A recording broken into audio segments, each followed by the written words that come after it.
Hey dudes, it's me Kevin here today. I today is another game development diary. Today I want to talk about the big picture. Uh, I'm sorry if I actually go off on a little tangent during this video here. It's a lot to encompass in terms of what I had in mind to what to present to you guys.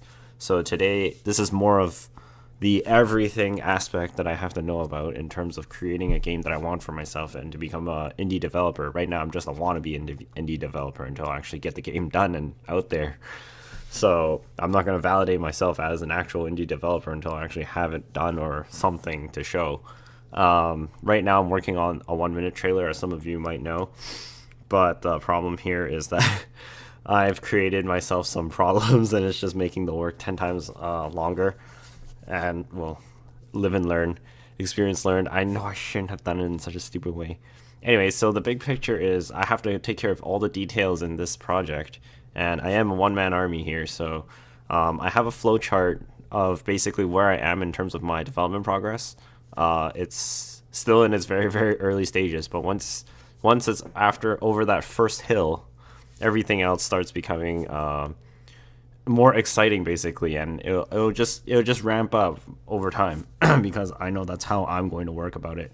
The first the first part is just getting something down, something solid, and making sure that the concept is actually able to be realized in at least, like, a possibility. I don't want it to be an impossibility. An impossibility basically means that I'm building something, but I'm never going to see it come to fruition. But right now, I'm seeing it come to fruition, and even I'm surprising myself, which is quite amazing. It's very rare that one can ever surprise themselves from their own talents and their own two hands. So another thing is that there were some animation problems, as I mentioned earlier. The animation problems that I speak of are that right now in the 1 minute trailer, I'm animating every single arm motion and frame of my entire character. So my character has a wrist joint, an arm joint, a shoulder joint, a head joint, a neck joint, an upper joint, like a lower body joint, and then like a pelvis joint, a left leg, right foot, left foot, and whatever. So I have to basically, if I do a walk, it's like keyframe here, keyframe here, keyframe here, keyframe here, keyframe here, keyframe here. It's retarded. That's the stupid way of animating it, and I knew this already. I don't know why I continued doing it. I got carried away just making a test animation, and then I had the idea of going hey, I'm gonna turn this into a 1 minute trailer. Well, good job, Kevin. You fucked it all up, and you could have saved yourself some work if you actually just grouped the entire character. And then one way that an example of this fuck up is basically I should have grouped all the skeleton joints or whatever of my character so that she can actually animate just on the spot. So it looks like she's running on the spot, and then just slide her basically in the whole group. So it's a lot easier. But the stupid way I'm doing it is that I'm basically moving her over 1 foot at a time each time, every so many frames, and then based on her acceleration of her center of gravity, which is her pelvis, it's just I have to make sure the feet keep up with it, and also the body turns and everything. And that's just a really stupid way of doing it. But for the most part, I mean, I'm almost there. I might as well just push it all the way to the end at this point, and rather than redo the whole thing, just for that 1 minute part. But for the 3 minute trailer, it'll definitely be that. So it'll definitely not be stupid, and it'll be a lot more faster, and more of the motions will be more fluid.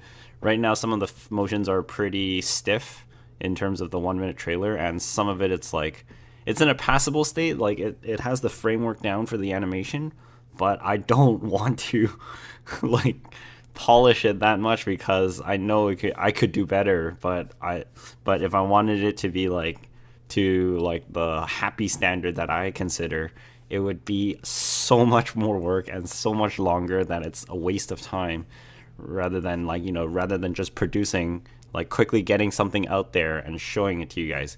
It may not be perfect, but hey, it's still acceptable in my eyes. In a sense, it's not going to be, I'm not going to accept it where it's to the point where it's unpleasing to look at. I'm going to at least give it some form of polish, but it's there's only so much you can do. Art is never perfect. The highest you'll ever want to reach is 95%. hopefully. Like that extra 4% and 5% are extremely hard to get, and that's just making things look extremely correct so that nothing can criticize it and can only be good in that sense. But I'm not going to do that. I'm not that attached because I do have a lot of other things to do, and that's what this video is to tell you about, the big picture. So that's just a bit of a one small part of a problem that makes everything that much longer.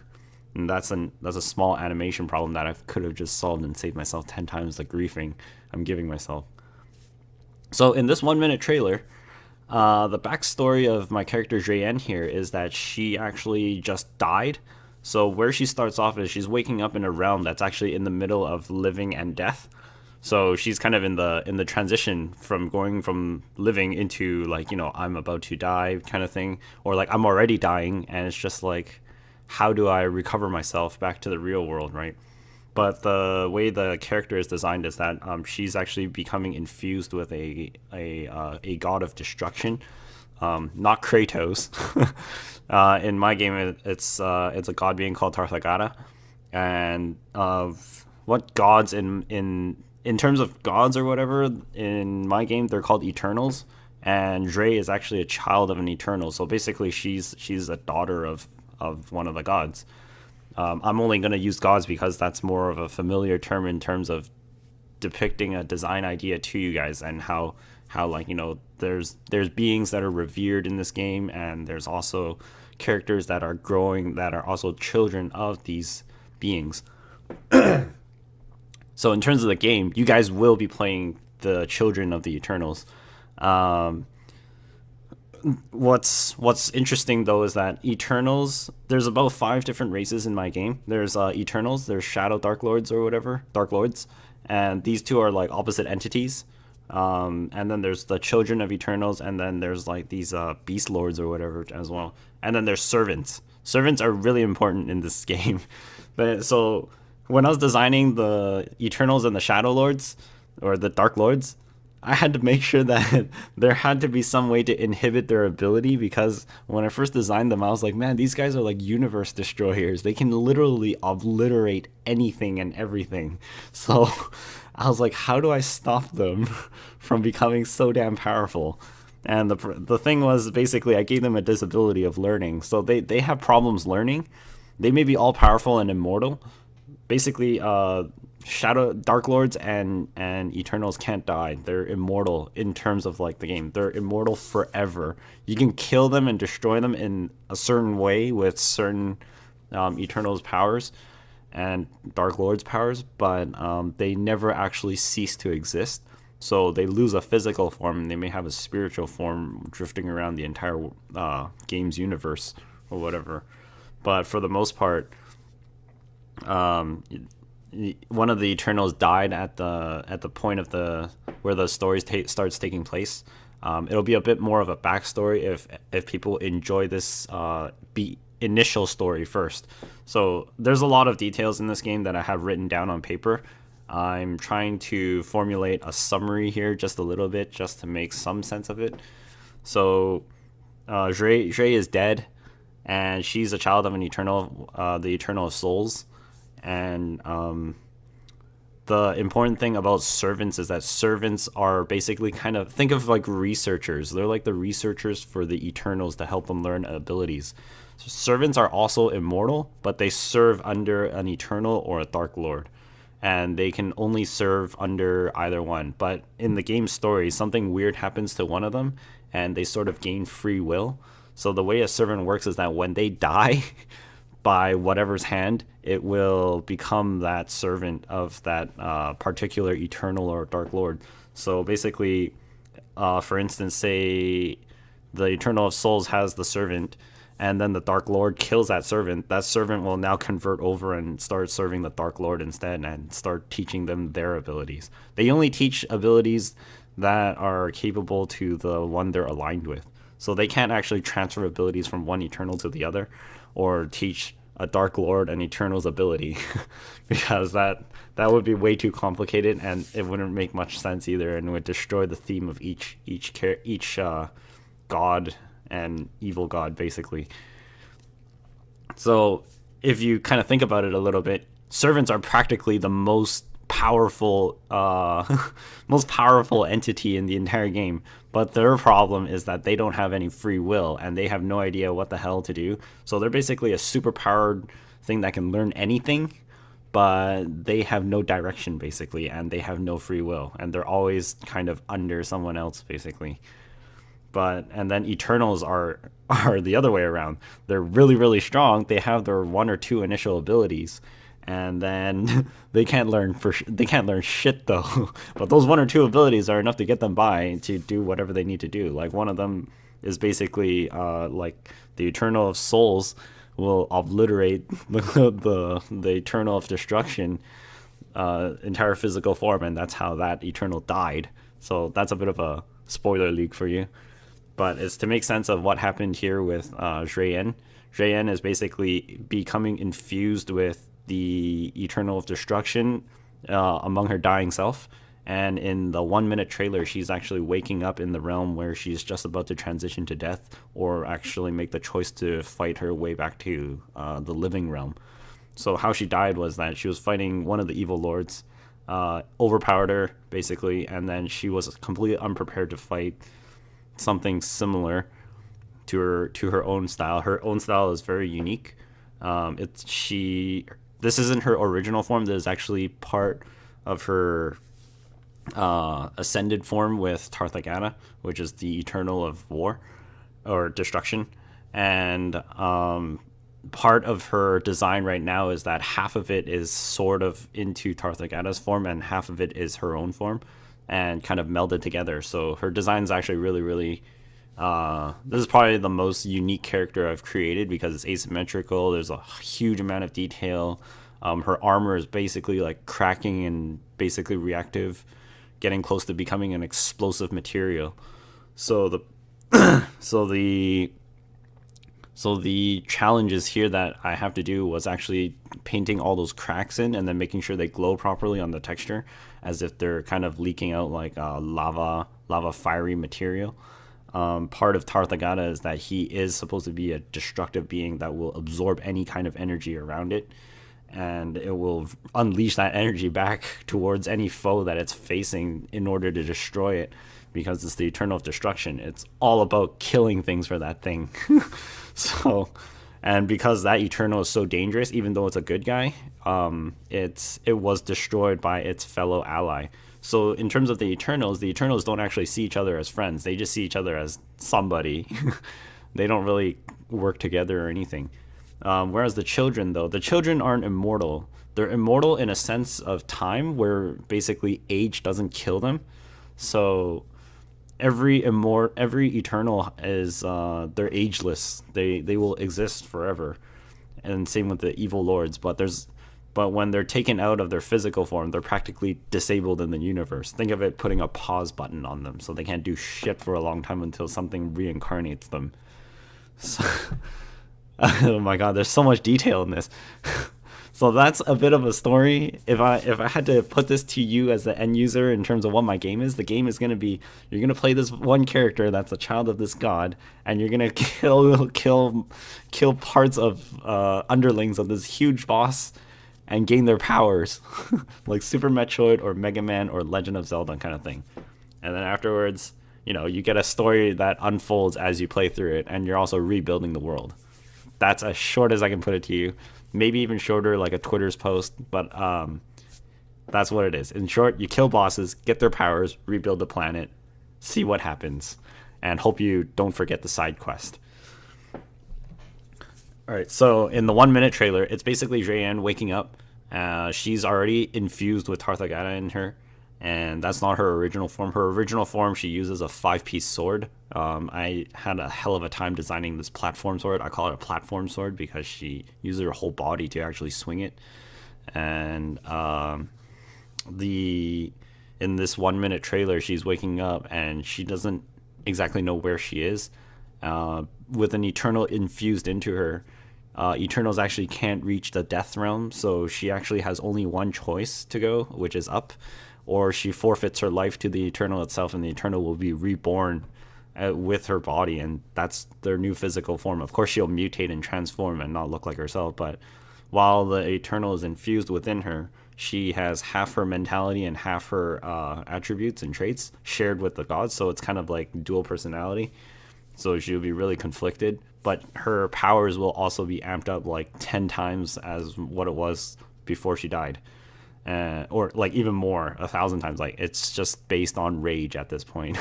Rage will cause her armor to explode and whatever, and her entire body. This is why she has those scars and everything across all her skin. She's supposed to look a bit like a boy.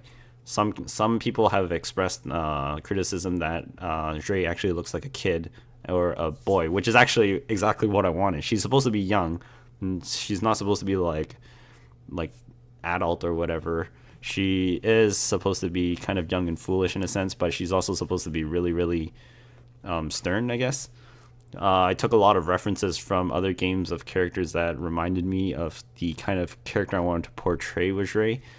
Sort of like Lyn from Vindictus in a sense, or Presea from Tales of Symphonia.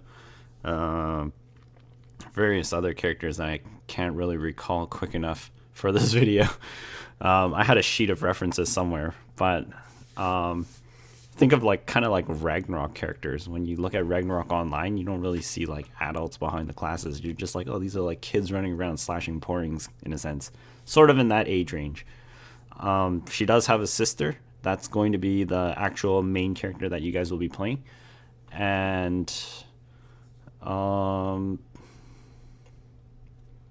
shit, I lost my train of thought, guys. I'm so sorry. I have like some footnotes here that I've written in front of me just to make sure I don't lose track of what I'm saying. Yeah, so in the 1 minute trailer, she wakes up and she starts looking around, wondering where she is.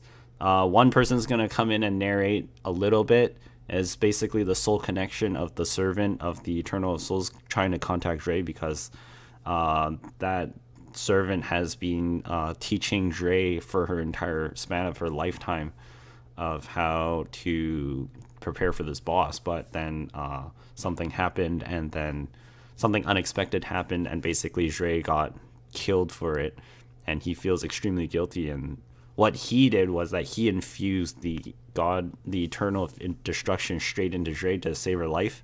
So basically, on the brink of death, instead of Dre going straight to death, he stopped it by infusing the eternal of destruction straight into her. So then she can't actually reach death ever, because Eternals can't reach the death realm. So the only thing that's anchoring her to the living realm right now is actually the eternal of destruction. So and that's how that story that's how that concept is basically designed. It's a huge picture, and that's just a small fraction of it. So this is just for the initial beginning of the story. Just a little bit of a backstory to actually make sense of that when it actually happens. So the actual trailer, when it's done, I'm aiming for it to be about 3 minutes and 20 seconds.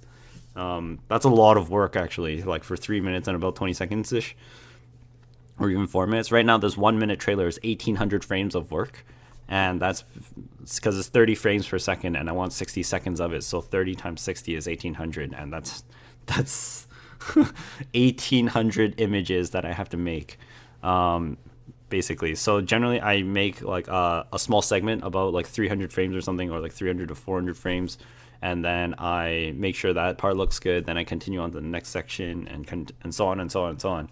That's like the job of an animator. And then afterwards I render it. I type in my whatever commands and whatever command line bit of programming, try to make sure that it renders as fast as possible. I only have one machine. In a huge studio, people have like a whole farm of computers. They have like maybe 30, 50, 60, hundreds of computers, and each of them do like 30 frames. So if you have like 30 frames, 10 computers each, then you do 300 frames in about like 10 minutes. Whereas for me, I have to do 300 frames on my one computer. And when I go for my part-time job, that's when I let my computer render. So because it completely disables my computer, it's running the processor at its max. It's using the graphics card at its max to draw these like beautiful images with all this detail in it. And then when I add the background and environments in, it'll be even slower, on top of the visual effects that I still need to put in as well. So after all that, it's put all the images into a sequence, so then you guys can see it like going through. It's basically like the paper flip book of an animation, but really quickly in terms of digital. And then I have to add all the sound effects, render it out, and then make it into a video for you guys, and then post it finally to YouTube, making sure that people see it, and also showing it to my colleagues and peers and show them what I've been doing, and hope it goes somewhere. If not, then I continue working on it, continue grinding at the project. This is basically a dream that I'm working at every day. It's really tiring. I don't have a social life. I don't have very much money. All my income goes into it. 90% of my income goes into it. The other 10% is for spending when my friends call me out, kind of thing, which I always say yes, because I don't want to go crazy and insane because of no life, no nothing, and I'm still young and whatever.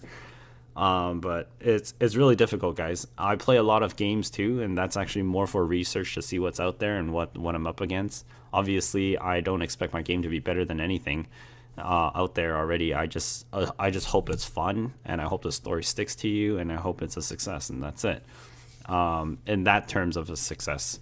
In terms of a personal success is that I actually even tried to do this, and that I'm going to see myself through it. That is my success. And the only failure that I can see here is that I don't actually do this and actually put it off on a what if question for another X years, because I placed this on hold for so many years already, and I got tired of being influenced by others. I started believing in myself. That's why I had this vlog coming up called Don't Limit Yourself. And so that's basically a little bit of the big picture. More of the other parts is like the composition of the shots that I have to do, making sure the camera work is interesting. So like the angles at which my character is presented at has to actually make sense. There's a lot of storyboarding to making sure that the clip itself follows through with what I wanted to depict in terms of a story. Hope it makes sense with very little dialogue, and you can kind of understand what's going on with just the character's motions and expressions on their face, and how they're retrieving weapons or whatever, and their character design sort of speaks for itself to you guys. That's the hard part. And in terms of like an early phase, like I have to design the character to make sure it makes sense when it's done. Otherwise, it'll just be like, what the hell is this character doing and what is going on with them? Most of the visual effects and its details should kind of mimic something that's familiar to you.